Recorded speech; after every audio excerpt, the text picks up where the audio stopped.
Mais d'abord, le PARI, le Parti africain pour l'intégration et la solidarité, vient d'achever à Ouagadougou son congrès ordinaire, le 3e du genre, les travaux de son 3e congrès, un conclave qui a permis aux militants et sympathisants du PARI de prendre des décisions, notamment pour ramener la sérénité au sein du groupe. Les congressistes ont à l'occasion procédé au renouvellement et à l'élargissement du bureau politique, mais aussi prononcé des exclusions de 5 militants du PARI. Sur la situation nationale, le PARI préconise la mise en place d'un gouvernement d'union nationale.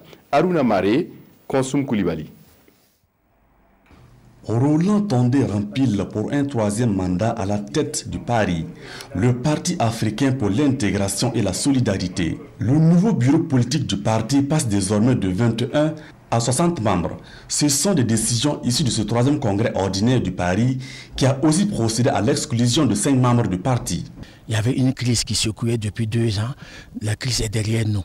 Nous sommes en train de remettre en place des nouvelles sections pour reconquérir nos places sur la place politique au Burkina Faso. Nous avons pris la décision d'aller en alliance avec le PDCI-RDA de la Côte d'Ivoire, du président Henri Konan Bédié, et nous avons fait un appel à sa candidature pour aussi la réconciliation. Sur la gouvernance actuelle, le PARI propose l'instauration d'une nouvelle transition avec pour mission de statuer sur tous les dossiers pendants en justice et de réconcilier les Burkinabés. Regardez le dossier du coup d'État qui est là. Je ne vais pas au moins rentrer, faire un commentaire. Il y a un dossier de Thomas Sankara qui est là. Depuis après 30 ans que c'est venu, il y a le dossier Norbert Zongo. Il y a tellement de dossiers qui sont là.